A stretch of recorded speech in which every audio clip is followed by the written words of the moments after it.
तो हमारे हिसाब से तो सब कुछ ठीक था। हमने सारी जांचें करा ली थी और अब हमें डरने जैसी कोई बात नहीं थी, क्योंकि किसी भी जांच के अंदर कुछ भी ऐसा नहीं आया जिसके लिए हम 1% भी विचार करते। पापा को वापस भेज दिया, पापा घर चले गए। और घर जाने के बाद कुछ उनको बेसिक दिक्कतें होती रहीं जो हमेशा होती थी, जैसे कि एसिडिटी उनको अक्सर होती रही। उनको पित्ती उछलने की समस्या होती थी। पित्ती उछलना मतलब अर्टिकेरिया जो होता है, साधारण भाषा में गांव देहात में उसको पित्ती उछलना कहते थे। तो वो उनको अक्सर हो जाया करता था। इसके लिए पहले से ही वो सिट्राजिन लेते थे जब ये उनको पित्ती उछलती थी। और जो उनको एसिडिटी होती थी, मतलब अम्लपित्त कह लो या जलन कह लो, वो जो होती थी उसके लिए पहले से ही वो जिंटेक ले लेते थे। एक गोली आती है जिंटेक, और इसके अलावा ओमेप्राजोल, इसकी भी टैबलेट आती है। तो ये सुबह सुबह भूखे पेट जो लिया जाता है कैप्सूल, तो वो ले लिया करते थे। तो वो अक्सर ठीक रहते थे, लेकिन ये दवाएं काफ़ी उनको लेनी पड़ती थी। अब क्योंकि हम आयुर्वेद के व्यक्ति, तो जब ये बात हम सोचते थे तो हमारे मन में ये आता था कि इसका मतलब है कि हमारे पापा के शरीर में पित्त बढ़ा रहता है। अब जो लोग नहीं जानते उनके लिए बता देता हूँ कि देखो, 3 बेसिक चीज़ें आयुर्वेद में होती हैं जिनके आधार पर हम चिकित्सा करते हैं। एक होता है वात, एक पित्त, एक कफ। तो जिनके शरीर में वात ज़्यादा होगा तो उनका शरीर देखने में आप देखोगे पतले होंगे, रंग थोड़ा सा डल होगा, आइडिया बहुत जल्दी जल्दी शिफ्ट करेंगे, अभी कुछ सोचेंगे तुरंत कुछ और सोचने लगेंगे।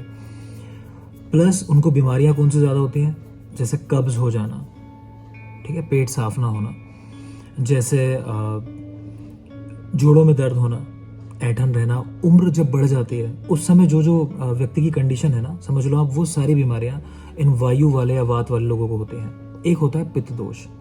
पित्त वालों का क्या होता है कि इनके सिर के बाल कम होंगे, थोड़ा जल्दी गिर जाएंगे, बालों का कलर चेंज होगा, स्किन के डिसऑर्डर ज़्यादा होंगे। और मुझे भी यहाँ देख पा रहे हो, मैं अभी भी स्किन एलर्जी से परेशान हूँ।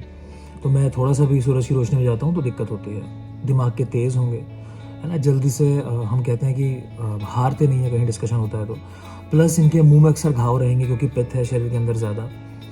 प्लस इनको बीमारियाँ कौन सी ज़्यादा होती हैं, एक तो यही स्किन डिसऑर्डर्स, त्वचा की बीमारियाँ, और एक एसिडिटी होना, इस तरह की चीज़ें ज़्यादा होती हैं इनके साथ। रंग इनका गोरा होगा, तो मेरा भी ठीक ठाक ही है। तीसरे होते हैं कफ प्रकृति वाले। कफ वालों में क्या होता है कि इनके बाल वगैरह अच्छे होंगे, चीज़ों को बहुत धीरे धीरे शुरू करेंगे वो, लेकिन लंबे समय तक उनकी मेमोरी में चीज़ें बनी रहेंगी। वो कहते हैं ना कि हम गुस्सा अपना भूलते नहीं है या अपना बदला भूलते नहीं है, तो उस तरह के लोग होते हैं कफ वाले। गुस्सा कम ही करते हैं। और इनको बीमारियां ज़्यादा कौन सी होती हैं कि खाना डाइजेस्ट ना होना, है ना, कि वो जैसे कहते हैं फ्लैचुलेंस, गैस बन, मोटापा एक बहुत कॉमन इनके साथ, थायराइड की समस्या इनके साथ है, तो ये इनके साथ जुड़ी होती हैं कफ वाले लोगों के साथ। तो ये बेसिक 3 चीज़ें हैं, वात, पित्त और कफ। तो आप समझ गए होंगे। तो पापा जो है वो पित्त की तरफ जा रही है, नॉलेज वाले लोग हैं, उन सबको भी ऐसे लगता है कि हाँ पित्त बढ़ा है तो हमें पित्त का ट्रीटमेंट करना है।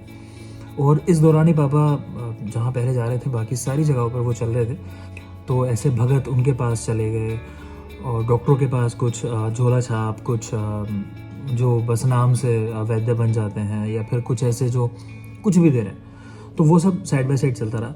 इस पूरे दौरान उन लोगों ने क्या किया कि जब इलाज किसी भी तरीके से हो नहीं पा रहा था, पापा जाके यही बोलते थे उनको कि भाई फ़ायदा नहीं है, तो सभी लोग लास्ट में इस चीज़ पे आ जाते थे, क्योंकि आयुर्वेद में एक सिद्धांत है कि सभी रोग पेट से शुरू होते हैं, तो कि उस पेट को थोड़ा आराम दो, तो लंघन कराना यानी भूखे रखना। पापा का खुद ही मन नहीं करता था खाने का, उनको भूख ही नहीं लगती थी, खाते थे, दर्द होता था खाने के साथ ही। तो ये सारे लोगों ने पापा को लंघन कराना शुरू किया, और वो लंघन यानी खाना ना खाना इतना ज़्यादा हो गया कि पापा का वजन जो करीब 82-83 किलो था, 82-83 किलोग्राम्स, वो घट के इन 4-5 महीने के गैप में, जब ये जांच हुई और जो मैं आपसे अगली बात बताऊंगा, इसके बीच में पापा का वजन घट के रह गया लगभग 61 किलो। तो हमने लगभग 20-22 किलो वजन पापा का इस दौरान खो दिया। ये एक मेजर साइन होता है कैंसर जैसी बीमारियों में, अगर वजन तेजी के साथ घट रहा हो तो आपको बिल्कुल ध्यान देना है। तो ये चीज़ हुई और पापा घर पे थे। वो इस बीच में थोड़ा, मुझे लगता है काफ़ी ज़्यादा सफ़र करते रहे होंगे, लेकिन उन्होंने कभी ये बात मुझे बताने नहीं दी मम्मी को। अगेन उनका वही डर था कि जैसे ही पता चलेगा वो वहाँ ले जाएगा, और कुछ आना है नहीं, क्योंकि वो भी नहीं सोच रहे थे कुछ इतना बड़ा होगा। अब इसी दौरान क्या हुआ कि पापा को अचानक से एक दिन पेट में बहुत ज़्यादा दर्द हुआ।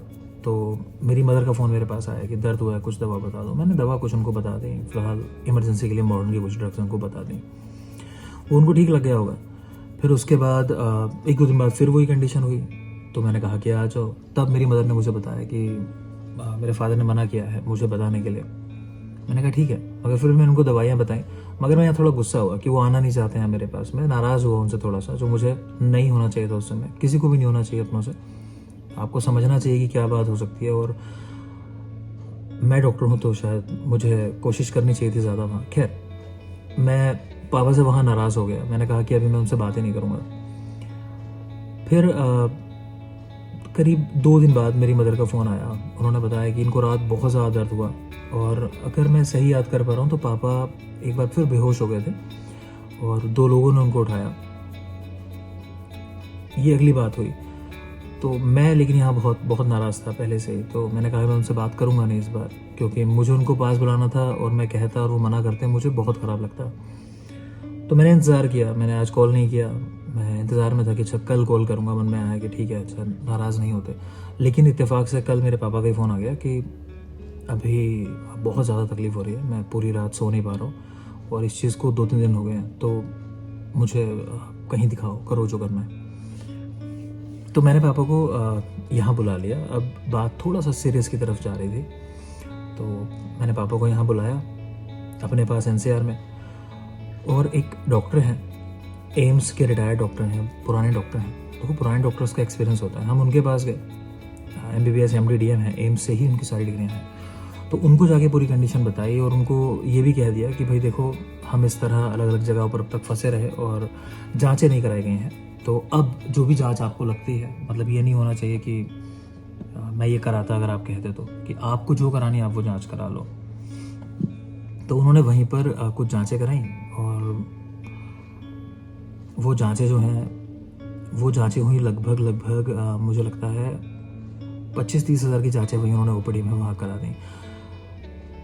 खैर, वो जांचें मैं करा चुका था पहले। कई सारी जांचें रिपीट हो रही थी, कई चीज़ों के चार्जेस बहुत ज़्यादा थे, अननेसेसरी कुछ दवाइयाँ थी बाहर की लिखी जो काफ़ी महंगी दवाइयाँ थी। मगर हम सभी लोग, चाहे मैं हूँ चाहे आप हो,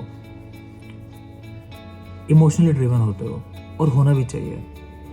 अगर आप अपनों के लिए कुछ करना चाहते हो तो आप बाद में दिमाग लगा लेते हो, लेकिन जब पहला वो कांटेक्ट होता है ना, जब पहली बार आपको पता चलता है कि आपके किसी अपने को दुख है, तो आप ना इमोशन से ही ड्राइव होते हो। हम सब होते हैं। तो वो जो लगे पैसे लगे हम लोगों ने दिए, क्योंकि हम इमोशनली ड्रिवन थे उस समय। हमको लग रहा था कि समस्या है, और अभी फ़िलहाल पापा कष्ट में है, उन्होंने कहा है। तो हमने वो जांचें वगैरह सब करा ली, दोबारा भी करा ली। इवन मैंने डॉक्टर को बताया कि सर ये जांचें तो मैंने करा ली हूँ, तो लेकिन आ जाता है मन में, आ गई लहर शिवा के मन में, तो आ गई, तो उन्होंने करा दी जांचें।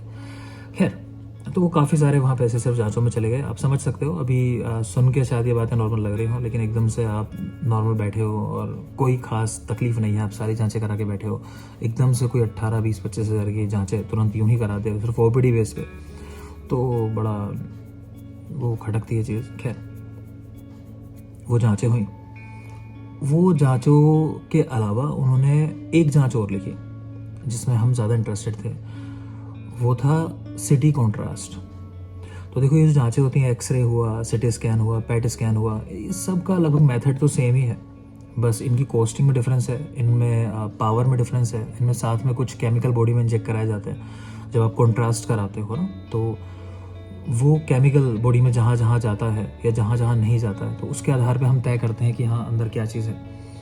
तो वो जांच उन्होंने कराई। अब क्योंकि वो जांच यहाँ काफ़ी महंगी हो रही थी, होनी ही थी, क्योंकि हमने कह दिया था कि पैसे लगें कोई बात नहीं है, तो यहाँ वो जांच बहुत महंगी हो रही थी, तो हमने यहाँ नहीं कराई। मैंने मेरे पेरेंट्स को, क्योंकि उस समय शायद ये 9 दुर्गे या कुछ तो ऐसा था, मुझे रिमेंबर नहीं है, शायद कनागत थे, उनका कुछ ऐसा सीन था कि हमको वहीं अपने उस घर पे ही बिजनौर में लास्ट डे रहना ज़रूरी है। तो वो 1 या 2 दिन के बाद दिन था।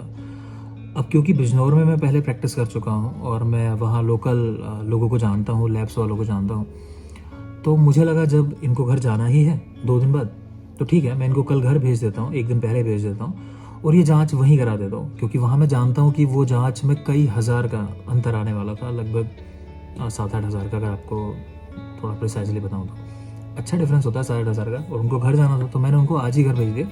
वही अपना मेरे घर के आगे से एक गाड़ी वाले भैया डेली आते हैं, तो उनके साथ मेरे पेरेंट्स को मैंने वापस भेज दिया। तो तो ये लोग उस दिन घर वापस चले गए। अगले दिन मेरे पापा ने जांच कराई। जांच में इनको थोड़ा ज़्यादा समय लगा, नॉर्मल से थोड़ा ज़्यादा। तो इन्होंने पता नहीं वहाँ क्या हुआ, क्योंकि मैं साथ नहीं गया था। इन्होंने मुझे इस तरह बताया कि उसने पहली बार किया, फिर उसने कहा कि कुछ अंकल जी समझ नहीं आ रहा है, तो फिर उसने दोबारा से किया, और फाइनली मेरे साथ के एक डॉक्टर बिजनौर में हैं अभी, तो मैंने उनसे कह दिया था पूरा टेक केयर करने के लिए। तो उन्होंने वो रिपोर्ट जो है अपने पास मंगा ली, और शाम लगभग मुझे लगता है ये 4-5 का टाइम रहा होगा, मैं अपनी मदर से वीडियो कॉल पे बात कर रहा था फ़ोन पे, और दूसरी तरफ व्हाट्सएप मैसेज आया, वो रिपोर्ट मेरे पास आ गई। हम बहुत नॉर्मल बात कर रहे थे कि जांच हुई, ये सब हुआ। मैंने मदर को बताया, रुको शायद रिपोर्ट आई है। मैंने वो मैसेज खोला है उधर, और ये वीडियो कॉल इस तरह ही चल रही थी। रिपोर्ट मेरे हाथ में थी और उसमें लिखा था सस्पेक्टेड कार्सिनोमा। मतलब मेरे पैरों से ज़मीन निकल गई। ये चीज़ बोलते हुए आज भी मेरे रोंगटे खड़े हो रहे हैं कि वो मैं क्या फील कर रहा था उस दिन। मेरी मदर उधर फ़ोन पे है, वो मुझे पूछ रही है कि तू बता रहा है कि मैसेज आया है, क्या आया है मैसेज में, क्या लिखा हुआ है।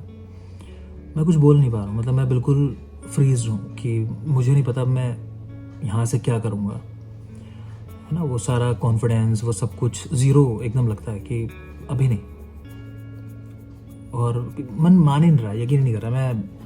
मैंने वो रिपोर्ट देखी, मदर पूछ रही है, मैं कह रहा हूँ कि नहीं कुछ नहीं, अभी रिपोर्ट आई नहीं है। उनका मैसेज आया है कि रिपोर्ट नहीं आई है। मम्मी कह रही नहीं, उनको महसूस हो गया थोड़ा ना, मेरा फेस देख रही थी वो, कि नहीं कुछ तो गड़बड़ है, तो बोल नहीं रहा। मैंने कहा नहीं कुछ गड़बड़ नहीं है, मैं उनसे रिपोर्ट मंगाता हूँ, ये लिख रहे हैं कुछ रिपोर्ट लेते समय कुछ गड़बड़ हो गई, ऐसा मैं झूठ बोला उनको। मैंने कहा अच्छा फ़ोन रखो, मैं बात कर लेता हूँ। मैंने फ़ोन काटा, मैंने उनसे बात की। जो मेरे साथ के जो डॉक्टर हैं उनसे मेरी फ़ोन पर बात हुई, और मैं मतलब कहीं ना कहीं आप ये चाहते हो कि सामने वाला कह दे या कोई कह दे कि ये गलत है, तो मैं उनसे वो कहलवाना चाहता था। लेकिन वो क्योंकि उनकी बात हुई होगी वहाँ पे सेंटर पे जहाँ ये जांच कराई हमने, तो उन्होंने उनको कंफर्म लगभग कर दिया होगा। तो वो मुझे कह रहे हैं कि नहीं डॉक्टर साहब ये है तो वही। मैं कह रहा हूँ लेकिन खाली इसके आधार पे कैसे कह सकते हैं हम, अभी तो हमने पेट नहीं कराया, हमने बायोप्सी नहीं कराई है, हमने कोई मार्कर नहीं कराए हैं। ये बहुत सारी और जांचें होती हैं कैंसर को कंफर्म करने के, लेकिन उसमें दिखाई दे रहा था काफ़ी कुछ वैसे। मैंने अपनी वाइफ से बात की, मैंने कहा कि तुम आ जाओ, वो जॉब पर गई हुई थी। तो उसने थोड़ा सा कहा कि अभी शायद समय लगेगा। फिर मैंने उसे बताया कि रिपोर्ट में ऐसा कुछ लग रहा है, डाउट जा रहा है। तो वो मतलब उसने इमीडिएटली वहाँ बोला होगा जो क्या पता नहीं मुझे, वो समझ रही थी मेरी कंडीशन, वो तुरंत वहाँ से वापस आ गई घर। और हम लोग उसी दिन